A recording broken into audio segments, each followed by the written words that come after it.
नमस्कार, आप देख रहे हैं सत्ता का महासंग्राम और मैं हूं आपके साथ मनोज वर्मा। 5 राज्यों के चुनावी नतीजे बड़ी तेजी से नंबर्स बदलते जा रहे हैं और जो कुछ दिख रहा है टीवी स्क्रीन्स पर वो आप सभी के सामने है।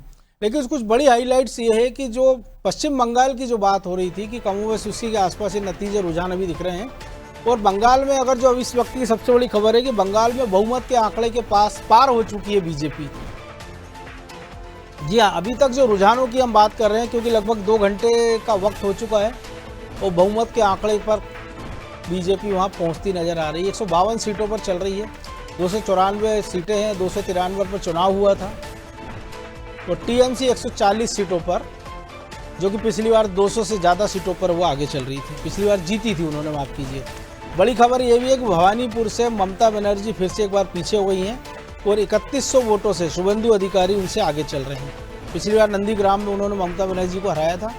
कांग्रेस की एक अच्छी खबर यही कि 4 सीटों पर बंगाल में वो फिलहाल आगे दिख रही है।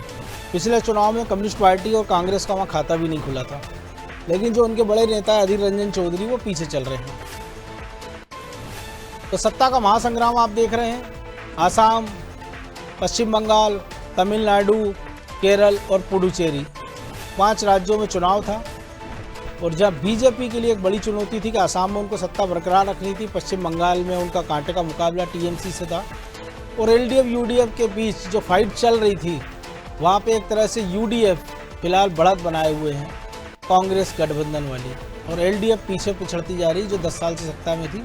और सबसे चौंकाने वाली जो खबरें हैं वो फिलहाल तमिलनाडु से आ रही है कि जहाँ पर सत्तारूढ़ डीएमके पहले नंबर से खिसक कर दूसरे और दूसरे से खिसक कर तीसरे पे आ गई और टीवी के नंबर 1 पे आ गई है अभिनेता विजय की पार्टी। दूसरे नंबर पे एआईडीआईएमके है और नंबर 3 पर डीएमके है। और खुद स्टालिन के बेटे उदय वो खुद अपनी सीट से, चेपक सीट से पीछे चल रहे थे, कभी आगे चल रहे हैं कभी पीछे चल रहे हैं। तो 5 राज्यों का सत्ता का महासंग्राम आपकी टीवी स्क्रीन पर सारे आंकड़े दिखा रहे हैं। पल पल का रुझान, बदलता ट्रेंड, कौन आगे कौन पीछे।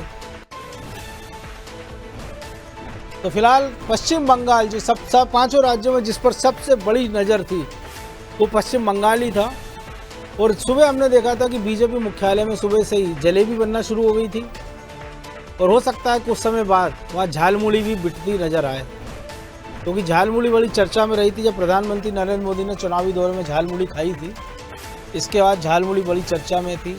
भात माछेर बड़े चर्चा में रहा था जब टीएमसी ने चुनौती दी और उसके बाद बीजेपी के नेता अनुराग ठाकुर मछली भात खाते नजर आए थे। हालांकि इस पर ही बड़ी टीका टिप्पणी हुई थी कि वो तिलकधारी हैं, टीका लगाकर मांस मछली खा रहे हैं।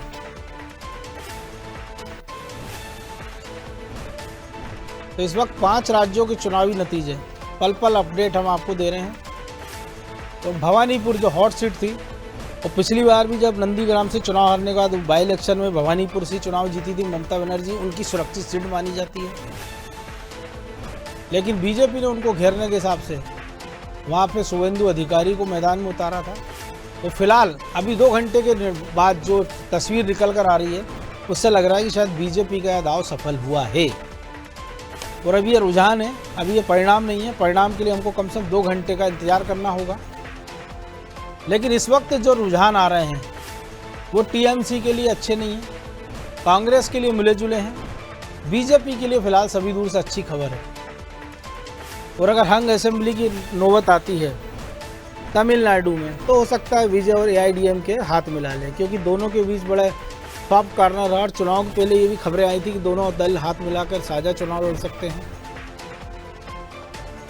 लेकिन विजय ने अपने अल्पसंख्यक वोटरों को खोने के डर से इस गठबंधन से इनकार कर दिया था। लेकिन अगर यही नतीजों में रुझान तब्दील होते हैं तो फिर एक हंग असेंबली हम तमिलनाडु में देख सकते हैं, फिर एक नया गठबंधन वहाँ हमको देखने को मिल सकता है। तो 5 राज्यों का सबसे तेज तर्राट नतीजे हम आपको दिखा रहे हैं आपके टीवी स्क्रीन पर।